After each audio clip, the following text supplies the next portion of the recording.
आप देख रहे हैं देश लाइव, देश की आवाज।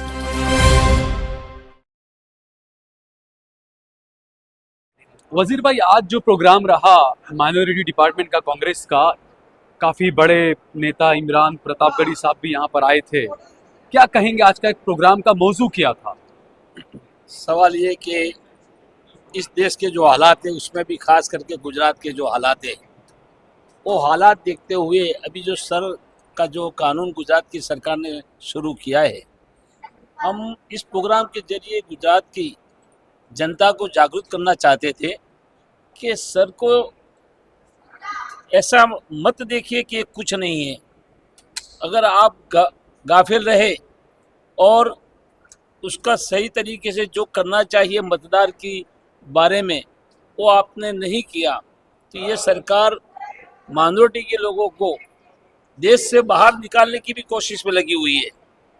तो ये सबसे बड़ा मुद्दा रहा। इसलिए मैंने सोचा कि गुजरात की माइनॉरिटी को मैं इस बात से वाकिफ करूं, ताकि गुजरात की माइनॉरिटी अभी जो शुरू है सर का मामला, उसमें अपना योगदान देवे।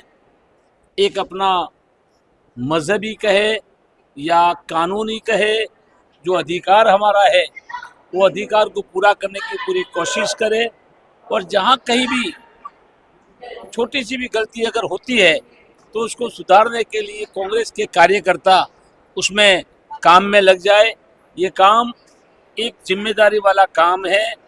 ये काम समाज के गरीब लोगों को, जिसको इस बात का पता नहीं चलता कि ये कानून क्या बना रहा है, ये कानून से क्या होने वाला है, उसकी जागरूकता के लिए और उनको मदद के लिए आज की मीटिंग का ये कार्यक्रम किया गया था। इमरान प्रतापगढ़ी आए थे, क्या मैसेज दिया? खासतौर से जिस तरीके से इलेक्शन आने वाले हैं उसकी तैयारी चल रही है, आप लोग कितने कैपेबल हैं? बिहार में जिस तरह चुनाव हुए उसमें सर का ये कानून का उपयोग करके माइनॉरिटी के 42 लाख जैसे वोट उसमें आए नहीं।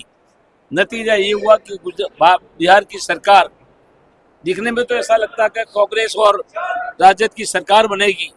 आम पब्लिक में भी जोम था कि बिहार में सरकार भारतीय जनता पार्टी की और नीतीश की हटानी चाहिए और कांग्रेस के सपोर्ट वाली सरकार को लानी चाहिए।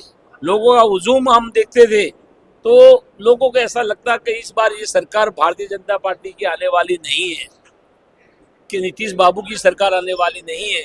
मगर इस सर का उन्होंने ऐसा उपयोग किया कि जिसकी वजह से आज बिहार में सरकार बनने जा रही थी वो सरकार नहीं बन पाई और भारतीय जनता पार्टी और नीतीश को उसका पूरा बेनिफिट हुआ।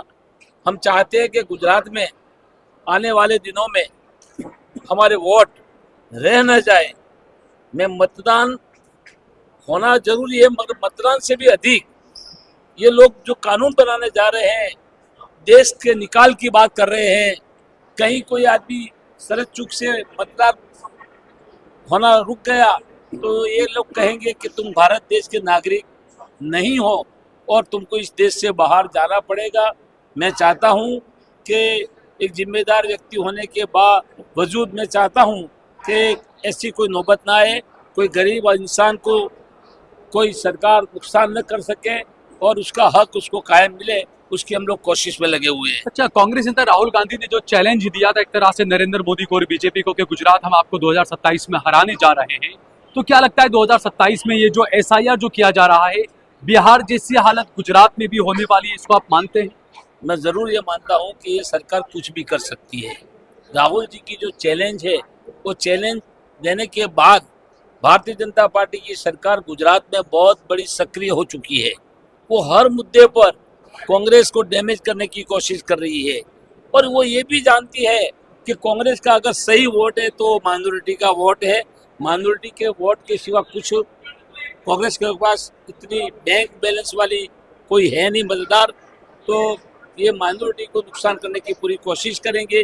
माइनॉरिटी का वोट कम हो ऐसी भी कोशिश करेंगे और उनकी सरकार बनाने के लिए पूरी कोशिश में ये लोग लग गए हैं। एक आखिरी सवाल ये कि जिग्नेश मेवाणी जिस तरीके से जो पुलिस के साथ में जो टकराव का जो मामला खड़ा हुआ, पूरे गुजरात के अंदर अब एक आंदोलन बन रहा है कि सबसे ज्यादा ड्रग्स यहाँ पर है, सबसे ज्यादा शराब यहाँ पर बिक रही है, जिग्नेश मेवाणी को जनता का जबरदस्त समर्थन मिल रहा है इसमें अब।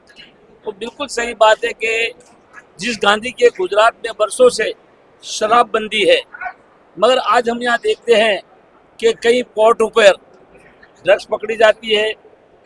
गूगल पे आप देखिए तो दारू की सप्लाई ऑनलाइन होने लगी है।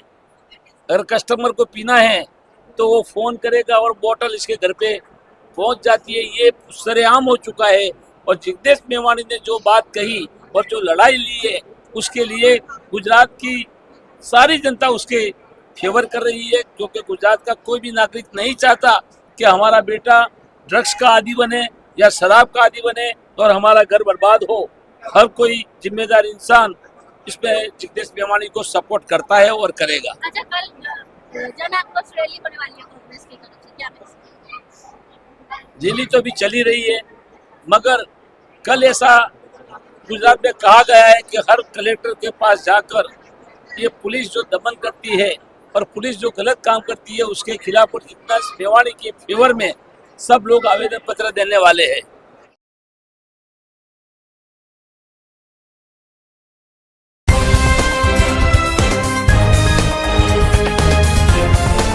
देश और दुनिया की तमाम छोटी और बड़ी खबरों के लिए हमारे चैनल को सब्सक्राइब करना न भूलें और बेल का बटन जरूर दबाएं।